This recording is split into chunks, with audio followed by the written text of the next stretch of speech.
ಸರ್ಕಾರ 5 ಗ್ಯಾರಂಟಿಗಳ ಜಾರಿಗೆ ಮುಹೂರ್ತ ಇಟ್ಟಷ್ಟೇ ವೇಗವಾಗಿ ಗ್ಯಾರಂಟಿಗಳ ಜಾರಿಗೂ ವೇಗ ಕೊಟ್ಟಿದೆ.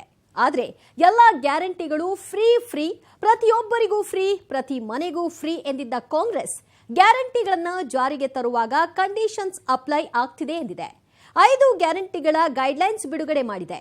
ಸರ್ಕಾರ ಈ ಕಂಡೀಷನ್ ನಡೆಗೆ ಬಹುತೇಕ ಜನ ಕೆಂಡವಾಗಿದೆಯಾದ್ರೂ 5 ಗ್ಯಾರಂಟಿಗಳ ಫಲ ಬಡವರಿಗೆ ಸಿಗತ್ತಲ್ವಾ ಅನ್ನೋ ಸಣ್ಣ ಸಮಾಧಾನವು ರಾಜ್ಯದ ಜನರಲ್ಲಿದೆ. ಇದರ ಜೊತೆಗೆ ಜನರಲ್ಲಿದ್ದ ಬಹುತೇಕ ಡೌಟ್ಗಳಿಗೆ ಗುರುವಾರ ತೆರೆ ಎಳೆಯುವ ಪ್ರಯತ್ನವನ್ನ ಸರ್ಕಾರ ಮಾಡಿದೆ. ಗೃಹಲಕ್ಷ್ಮಿ ಯೋಜನೆಯಲ್ಲಂತೂ ಹೊಸ ರೂಲ್ಸ್ ಅನ್ನೇ ಸೇರಿಸ್ಬಿಟ್ಟಿದೆ. ಏನು ಆ ರೂಲ್ಸ್ ನೋಡೋಣ ಬನ್ನಿ. 5 ಗ್ಯಾರಂಟಿಗೂ ಷರತ್ತಿನ ಬೇಲಿ, ಎಲ್ಲ ಗೊಂದಲಕ್ಕೂ ತೆರೆ. ಗೃಹಲಕ್ಷ್ಮಿಗೆ ಹೊಸ ರೂಲ್ಸ್, 2,000 ರೂಪಾಯಿ ಸಿಗೋದ್ಯಾರಿಗೆ? ಹೊಸ ಬಾಡಿಗೆದಾರರಿಗೂ ಉಚಿತ ವಿದ್ಯುತ್, ಹೊಸ ಲೆಕ್ಕವೇ ವರಾನ? 200 ಯೂನಿಟ್ ಕರೆಂಟ್ ನಂಗೂ ಫ್ರೀ ನಿಂಗೂ ಫ್ರೀ ಹೀಗಂತ ಹೇಳಿದ್ದ ಸಿದ್ದರಾಮಯ್ಯನವರು ಗೃಹಜ್ಯೋತಿ ಯೋಜನೆಯ ಗೈಡ್ಲೈನ್ಸ್ ನಲ್ಲಿ 12 ತಿಂಗಳ ಸರಾಸರಿ ಮೇಲೆ ವಿದ್ಯುತ್ ಫ್ರೀ ಕೊಡ್ತೀವಿ ಅನ್ನೋ ಕಂಡೀಷನ್ ಹಾಕಿದ್ದಾರೆ. ಬಾಡಿಗೆದಾರರು ಬಾಡಿಗೆಯ ಕರಾರು ಪತ್ರವನ್ನ ಆಧಾರನ್ನ ಆರ್ಆರ್ ನಂಬರ್ಗೆ ಜೋಡಣೆ ಮಾಡಿದ್ರೇನೆ ಉಚಿತ ಕರೆಂಟ್ ಕೊಡ್ತೀವಿ ಅಂದಿದ್ದಾರೆ. ಅಲ್ಲಿಗೆ ಕಾಂಗ್ರೆಸ್ ಘೋಷಣೆ ಮಾಡಿದ್ದ ಮೊದಲನೇ ಗ್ಯಾರಂಟಿಗೂ ಅಂಟಿದೆ ಷರತ್ತಿನ ಬೇಲಿ. ಇನ್ನು ಕಾಂಗ್ರೆಸ್ ಪಕ್ಷ ಘೋಷಿಸಿದ್ದ 2ನೆಯ ಗ್ಯಾರಂಟಿ ಗೃಹಲಕ್ಷ್ಮಿ. ಈ ಯೋಜನೆಯಲ್ಲಿ ಪ್ರತಿ ಮನೆ ಯಜಮಾನಿಗೆ 2,000 ರೂಪಾಯಿ ಹಾಕುವುದಾಗಿ ಕಾಂಗ್ರೆಸ್ ಪಕ್ಷ ಭರವಸೆ ನೀಡಿತ್ತು. ಆದರೆ ಗೃಹಲಕ್ಷ್ಮಿ ಯೋಜನೆಯ ಫಲಾನುಭವಿಗಳಾಗಬೇಕಾದ್ರೆ ಟ್ಯಾಕ್ಸ್ ಕಟ್ಟಿದವರಿಗಿಲ್ಲ, ರೇಷನ್ ಕಾರ್ಡ್ ಇಲ್ಲದೆ ಇರುವವರಿಗೆ ಇಲ್ಲ ಅಂತ ಎಲ್ಲ ಹೇಳಿ ಕಂಡೀಷನ್ ಹಾಕಿದ್ರು. ಗೃಹಲಕ್ಷ್ಮಿಗೂ ಷರತ್ತಿನ ಬೇಲಿ ಹಾಕಿದ ಸಿದ್ದರಾಮಯ್ಯ 10 ಕೆಜಿ ಅಕ್ಕಿಗೂ ಕಂಡೀಷನ್ ಹಾಕಿದ್ರು. ಪ್ರತಿ ಮನೆಯ ಪ್ರತಿ ವ್ಯಕ್ತಿಗೂ 10 ಕೆಜಿ ಅಕ್ಕಿ ಎಂದಿದ್ದ ಕಾಂಗ್ರೆಸ್ ಪಕ್ಷ ಬಿಪಿಎಲ್ ಮತ್ತು ಅಂತ್ಯೋದಯ ಕಾರ್ಡ್ನವರಿಗೆ ಮಾತ್ರ ಅಂತ ತಾಕೀತು ಮಾಡಿತು. ಹೀಗೆ ಅನ್ನಭಾಗ್ಯಕ್ಕೂ ಷರತ್ತಿನ ಬೇಲಿ ಹಾಕಿದ ಕಾಂಗ್ರೆಸ್ ಯುವ ನಿಧಿ ಯೋಜನೆಯ ಫಲ ಪಡೆಯುವವರು ಒಂದಿಷ್ಟು ಕಂಡೀಷನ್ ಹಾಕಿತ್ತು. ಇದೀಗ ಪ್ರತಿ ಮಹಿಳೆಗೂ ಉಚಿತ ಬಸ್ ಪಾಸ್ ನೀಡುವ ಗ್ಯಾರಂಟಿಗೂ 5 ಹೊಸ ಕಂಡೀಷನ್ ಹಾಕಿದೆ. ಆ ಲೆಕ್ಕಕ್ಕೆ ಕಾಂಗ್ರೆಸ್ನ 5 ಗ್ಯಾರಂಟಿಗಳು ಷರತ್ತು ಬದ್ಧ ಗ್ಯಾರಂಟಿಗಳಾದವು. ಷರತ್ತು ಬದ್ಧವೋ ಇಲ್ವೋ ಅದು ಬೇರೆ ಪ್ರಶ್ನೆ. ಸದ್ಯಕ್ಕೆ ಸಿಎಂ ಸಿದ್ದರಾಮಯ್ಯ ನುಡಿದಂತೆ 5 ಗ್ಯಾರಂಟಿಗಳನ್ನ ಜಾರಿಗೆ ತರುವಲ್ಲಿ ಬಹಳನೇ ಬ್ಯುಸಿ ಆಗಿದ್ದಾರೆ. ಇರುವ ಡೌಟ್ಸ್ನೆಲ್ಲ ಕ್ಲಿಯರ್ ಮಾಡಿ ಆದಷ್ಟು ಬೇಗ ಜನರಿಗೆ ಗ್ಯಾರಂಟಿ ತಲುಪಿಸುವ ನಿಟ್ಟಿನಲ್ಲಿ ಮಹತ್ತರ ಸಭೆಗಳನ್ನ ಕೂಡ ನಡೆಸಿದ್ದಾರೆ. ಗುರುವಾರದ ಮಧ್ಯಾಹ್ನದವರೆಗೂ ಗೃಹಜ್ಯೋತಿ ಮತ್ತು ಗೃಹಲಕ್ಷ್ಮಿ ಎಂಬ 2 ಯೋಜನೆಯೇ ಬಹಳ ಜನರಿಗೆ ಗೊಂದಲವನ್ನುಂಟು ಮಾಡಿತ್ತು. ಆದರೆ ಇಂಧನ ಸಚಿವ ಕೆಜೆ ಜಾರ್ಜ್ ಬುಧವಾರ ಸುದ್ದಿಗೋಷ್ಠಿ ನಡೆಸಿ ಬಾಡಿಗೆದಾರರು ಹೇಗೆ ಉಚಿತ ವಿದ್ಯುತ್ ಸೌಲಭ್ಯ ಪಡೆದುಕೊಳ್ಳಬಹುದು ಅನ್ನೋದನ್ನ ಸಂಕ್ಷಿಪ್ತವಾಗಿ ವಿವರಿಸಿದರು. ಆಧಾರ್ ಜೋಡಣೆ ಮಾಡುವುದು ಹೇಗೆ ಮತ್ತು ಯಾಕೆ, ಆರ್ಆರ್ ನಂಬರ್ ಅಂದ್ರೇನು, ಝೀರೋ ಬಿಲ್ ಅಂದ್ರೇನು, ಎಷ್ಟು ಯೂನಿಟ್ ಕರೆಂಟ್ ಅನ್ನ ಬಳಸಿದ್ರೆ ಫ್ರೀ, ಎಷ್ಟರ ಮಿತಿ ಮೀರಿದ್ರೆ ದುಡ್ಡು ಕಟ್ಟಬೇಕು ಅಂತೆಲ್ಲ ವಿವರವಾಗಿ ವಿವರಿಸಿದ್ರು. ಆದರೆ ಹೊಸದಾಗಿ ಬಾಡಿಗೆ ಮನೆಗೆ ಬಂದವರು ಏನ್ ಮಾಡಬೇಕು, ಈಗಷ್ಟೇ ಗೃಹ ಪ್ರವೇಶ ಮಾಡಿರುವ ಮನೆಯವರು ಏನ್ ಮಾಡೋದು ಅನ್ನೋ ಪ್ರಶ್ನೆಗೆ ಕೆಜೆ ಜಾರ್ಜ್ ಉತ್ತರ ಕೊಟ್ಟಿರಲಿಲ್ಲ. ಇದಕ್ಕಾಗಿ 2 ದಿನ ಟೈಮ್ ಬೇಕು ಅಂದಿದ್ರು. ಸಿಎಂ ಜೊತೆಗೆ ಚರ್ಚಿಸ್ತೀವಿ ಅಂದಿದ್ರು. ಆದ್ರೀಗ ಗೃಹಜ್ಯೋತಿ ಯೋಜನೆಯಲ್ಲಿ ಉಳಿದುಕೊಂಡಿದ್ದ ಕಟ್ಟ ಕಡೆಯ ಗೊಂದಲಕ್ಕೂ ಸಿದ್ದರಾಮಯ್ಯ ಸರ್ಕಾರ ತೆರೆ ಎಳೆದಿದೆ. ಈಗ ಬಾಡಿಗೆದಾರರು ಅವರು 2 ತಿಂಗಳಿದ್ದರು, 3 ತಿಂಗಳಿದ್ದರು, ಶಿಫ್ಟ್ ಆಗಿದವರು, ಇವ್ರದ್ದೆಲ್ಲ ವಿಚಾರ ಇನ್ನು ಯಾಕಂದ್ರೆ ನಮಗೆ ಕ್ಯಾಬಿನೆಟ್ ಅಲ್ಲಿ ಏನು ಇದಾಗಿದೆ ಅದನ್ನ ಮಾತ್ರ ನಾನು ಇಲ್ಲಿ ಹೇಳ್ಬೋದು. ಇದನ್ನ ಕ್ಯಾಬಿನೆಟ್ ಅಲ್ಲಿ ಇದರ ವಿಚಾರದಲ್ಲಿ ಇನ್ನೂ ಚರ್ಚೆ ಆಗಲಿಲ್ಲ. ಅದಕ್ಕೆ I will discuss with the chief minister ಮಾಡಿಬಿಟ್ಟು 2 ದಿವಸದಲ್ಲಿ we will announce the point. ಹೊಸ ಬಾಡಿಗೆದಾರರಿಗೆ ರಾಜ್ಯದ ಸರಾಸರಿ ಆಧಾರದ ಮೇಲೆ ಫ್ರೀ ವಿದ್ಯುತ್. ಹಳೆ ಬಾಡಿಗೆದಾರ ಹೆಚ್ಚಿಗೆ ಬಳಸಿರ್ಲಿ ಬಿಡ್ಲಿ ಅಥವಾ 200 ಯೂನಿಟ್ಗಿಂತ ಕಡಿಮೆಯೇ ಬಳಸಿರ್ಲಿ, ಹೊಸ ಬಾಡಿಗೆದಾರ ಅದರ ಬಗ್ಗೆ ತಲೆ ಕೆಡಿಸಿಕೊಳ್ಳೋದು ಬೇಡ ಅಂತಿದೆ ಸರ್ಕಾರ. ಯಾಕಂದ್ರೆ ಹೊಸ ಬಾಡಿಗೆದಾರರಿಗೆ ಉಚಿತ ವಿದ್ಯುತ್ ಯೋಜನೆ ಒದಗಿಸಿಕೊಡುವ ನಿಟ್ಟಿನಲ್ಲಿ ರಾಜ್ಯ ಸರ್ಕಾರ ಹೊಸ ಬಾಡಿಗೆದಾರರಿಗೆ ಹೊಸ ರೂಲ್ಸ್ ಅನ್ನ ತಂದಿದೆ. ಆ ಹೊಸ ರೂಲ್ಸ್ ಪ್ರಕಾರ ಹೊಸ ಬಾಡಿಗೆದಾರರಿಗೆ ರಾಜ್ಯದ ವಿದ್ಯುತ್ ಬಳಕೆಯ ಸರಾಸರಿ ಆಧಾರದ ಮೇಲೆ ಉಚಿತ ವಿದ್ಯುತ್ ನೀಡಲಾಗುತ್ತೆ. ಅದೆಷ್ಟು ಅನ್ನೋದನ್ನ ಸರ್ಕಾರ ಇನ್ನೂ ಡಿಸ್ಕ್ಲೋಸ್ ಮಾಡಿಲ್ಲ. ಸರ್ಕಾರವೇ ಹೊಸ ಬಾಡಿಗೆದಾರರ ಮನೆಗೆಲ್ಲ ಇಂತಿಷ್ಟೇ ಯೂನಿಟ್ ಉಚಿತ ವಿದ್ಯುತ್ ಸಿಗುತ್ತೆ ಅಂತ ಅನೌನ್ಸ್ ಮಾಡಲಿದೆಯಂತೆ.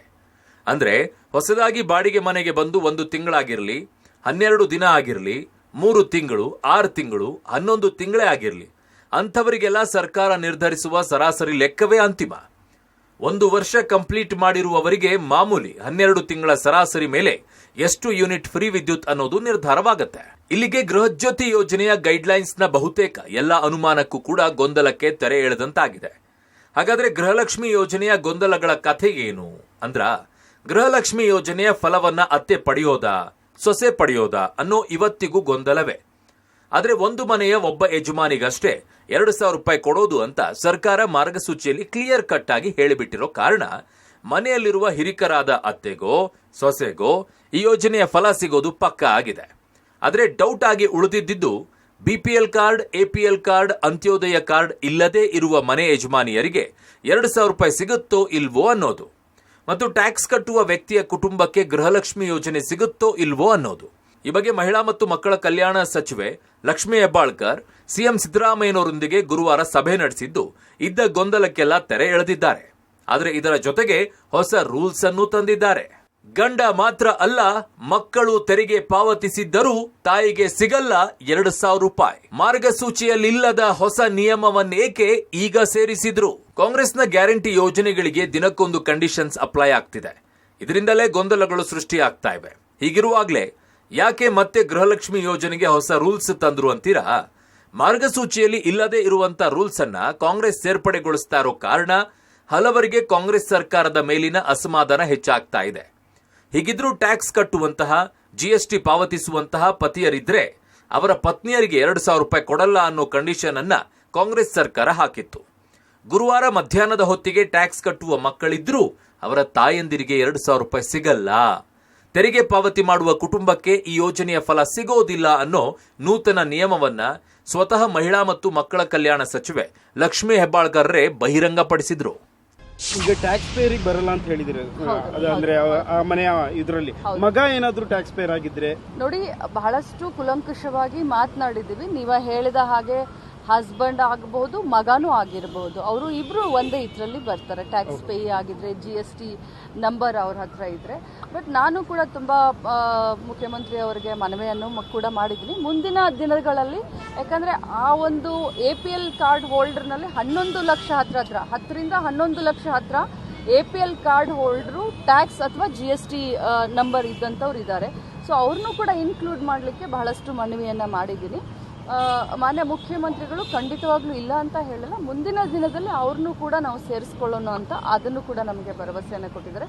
ಸದ್ಯಕ್ಕೆ ನಮ್ಮ ರಾಜ್ಯದಲ್ಲಿ ಸುಮಾರು 85 to 88% ಕುಟುಂಬಗಳು ಈ ಒಂದು ಗೃಹಲಕ್ಷ್ಮಿ ಯೋಜನೆಯ ಲಾಭವನ್ನು. ಸಿಎಂ ಸಿದ್ದರಾಮಯ್ಯನವರೊಂದಿಗೆ ಸಭೆ ನಡೆಸಿದ ನಂತರದಲ್ಲಿ ಸಚಿವೆ ಲಕ್ಷ್ಮೀ ಹೆಬ್ಬಾಳ್ಕರ್ ಈ ಹೊಸ ರೂಲ್ಸ್ ಹೇಳಿದ್ದು ಗಮನಿಸಬೇಕಾದ ವಿಷಯ. ಯಾಕಂದ್ರೆ ಗೃಹಲಕ್ಷ್ಮಿ ಯೋಜನೆಯ ಅರ್ಜಿ ಹೇಗಿರುತ್ತೆ ಅನ್ನೋದು ಈಗಾಗಲೇ ರಿಲೀಸ್ ಆಗಿದೆ. ಅದರಲ್ಲಿ ಜಾತಿ ನಮೂದನೆ ಕೂಡ ಕಡ್ಡಾಯ ಅಂತ ಹೇಳಿದ್ದಾರೆ. ಇದರ ಜೊತೆಗೆ ಗೃಹಲಕ್ಷ್ಮಿ ಯೋಜನೆಯ ಫಲಾನುಭವಿಗಳಾಗೋದಕ್ಕೆ BPL, APL and Antyodaya card ಇಲ್ಲದವರು ಯಾವ ರೀತಿ ಸಲ್ಲಿಸಬೇಕು ಅನ್ನೋದು ಕೂಡ ಗೊಂದಲವಾಗಿತ್ತು. ಇದೀಗ ಅದಕ್ಕೂ ಲಕ್ಷ್ಮೀ ಹೆಬ್ಬಾಳ್ಕರ್ ಹೊಸ ಟ್ವಿಸ್ಟ್ ಕೊಟ್ಟಿದ್ದಾರೆ. ಈಗ ಯಾರ್ಯಾರ ಬಳಿ ಅಂತ್ಯೋದಯ ಕಾರ್ಡ್ ಇದೆಯೋ, APL ಅಂಡ್ BPL ಇದೆಯೋ ಅವರಿಗಷ್ಟೇ ಈಗ ಗೃಹಲಕ್ಷ್ಮಿ ಯೋಜನೆ. ತದನಂತರದಲ್ಲಿ ಹೊಸದಾಗಿ ಕಾರ್ಡ್ ಮಾಡಿಸುವವರಿಗೆ ಈ ಯೋಜನೆಗೆ ಅರ್ಜಿ ಸಲ್ಲಿಸುವ ಅವಕಾಶ ಅಂತ ಹೇಳಿದ್ದಾರೆ. ಕಾರ್ಡ್ ಇಲ್ಲದೆ ಇರೋರು ಅಪ್ಲೈ ಮಾಡಬಹುದಾ ಮಾಡಬಾರ್ದಾ ಅಂತ ಗೊಂದಲ ಅಲ್ಲ. ಯಾವ card? APL card, BPL card, Antyodaya card ಇಲ್ಲದೆ ಇರೋರು ಈ ಯೋಜನೆಗೆ ಅರ್ಹರಲ್ಲ. ಯಾಕೆ ಗೊತ್ತಾ, ಅಪ್ಲೈ ಮಾಡಿದ್ದಾರೆ. ಏನು ರೇಷನ್ ಕಾರ್ಡ್ಗೆ ಈಗಾಗಲೇ ಕೆಲವು ಜನ ಅಪ್ಲೈ ಮಾಡಿದ್ದಾರೆ. ಸೊ ಮುಂದಿನ ದಿನದಲ್ಲಿ ಅವ್ರನ್ನೂ ಕೂಡ ನಾವು ಕನ್ಸಿಡರ್ ಮಾಡ್ತೀವಿ. ಇದನ್ನ ಮೊದಲು ಈ ಡಾಟಾ ಎಂಟ್ರಿ ಕಂಪ್ಲೀಟ್ ಆಗಲಿ. ಅಂಥವ್ರು ಯಾರಾದರೂ ನ್ಯಾಯಯುತವಾಗಿ ಇದ್ರೆ ಖಂಡಿತವಾಗ್ಲೂ ಅವ್ರನ್ನೂ ಕೂಡ ನಾವು ಕನ್ಸಿಡರ್ ಮಾಡ್ತೀವಿ. ಉಚಿತ ಬಸ್ ಪ್ರಯಾಣಕ್ಕೂ ಹೊಸ ರೂಲ್ಸ್ ತಂದ ಸರ್ಕಾರ. ಮಹಿಳೆಯರಿಗೆ ಅಂತಾರಾಜ್ಯ ಬಸ್ಗಳಲ್ಲಿ ಸಂಚಾರಕ್ಕೆ ಅವಕಾಶ. ಗೃಹ ಜ್ಯೋತಿ, ಗೃಹಲಕ್ಷ್ಮಿ ಇವೆಲ್ಲ ಗೊಂದಲಗಳಿಗೆ ಮುಕ್ತಿ ಹಾಡಿದ ಕಾಂಗ್ರೆಸ್ ಸರ್ಕಾರ ಉಚಿತ ಬಸ್ ಪ್ರಯಾಣದ ಗ್ಯಾರಂಟಿಗೂ ಗೈಡ್ಲೈನ್ಸ್ ಅನ್ನು ರಿಲೀಸ್ ಮಾಡಿದೆ. ಈ ಗೈಡ್ಲೈನ್ಸ್ ಮಹಿಳೆಯರಿಗೆ ಮತ್ತಷ್ಟು ಖುಷಿ ತಂದಿದೆ. ಭಾನುವಾರ ಮಧ್ಯಾಹ್ನದಿಂದ ಮಹಿಳೆಯರಿಗೆ ಉಚಿತ ಬಸ್ ಸಂಚಾರ ನಡೆಸಲು ಅನುಮತಿ ಸಿಕ್ಕಿದ್ದು, ವೋಟರ್ ID, ಆಧಾರ್ ಅಥವಾ ಕರ್ನಾಟಕದವರೇ ಎಂಬುದಕ್ಕೆ ಬೇಕಾದ ದಾಖಲೆಯನ್ನ ತೋರಿಸಿದರೆ ಬಸ್ನಲ್ಲಿ ಉಚಿತವಾಗಿ ಓಡಾಡಲು ಅವಕಾಶ ಮಾಡಿಕೊಡಲಾಗಿದೆ. ಇನ್ನು ಮಹಿಳೆಯರಿಗೆ ಮಾತ್ರ ಉಚಿತ ಬಸ್ ಪ್ರಯಾಣ ಅಂತ ಹೇಳಿರೋ ಕಾರಣ ಗೈಡ್ಲೈನ್ಸ್ನಲ್ಲಿ ಮಹಿಳೆಯರ ಹೆಚ್ಚುವರಿ ಲಗೇಜ್ಗೆ ದುಡ್ಡು ಕೊಡಲೇಬೇಕು ಅನ್ನೋ ಷರತ್ತು ಹಾಕಲಾಗಿದೆ. ಅಂದ್ರೆ 15 kgಗೂ ಮೇಲ್ಪಟ್ಟು ಲಗೇಜ್ ಕ್ಯಾರಿ ಮಾಡಿದ್ರೆ ಲಗೇಜ್ಗೆ ಮಾತ್ರ ನೀವು ದುಡ್ಡು ಕೊಡಬೇಕಾಗತ್ತೆ. ಇನ್ನು ಆಯ್ದ 32 ರೂಟ್ಗಳಲ್ಲಿ ಅಂತಾರಾಜ್ಯ ಸಾರಿಗೆಯಲ್ಲಿ ಮಹಿಳೆಯರಿಗೆ ಸಂಚರಿಸಲು ಅವಕಾಶ ಮಾಡಿಕೊಡೋದಾಗಿ ಸರ್ಕಾರ ಮಾರ್ಗಸೂಚಿಯಲ್ಲಿ ತಿಳಿಸಿದೆ.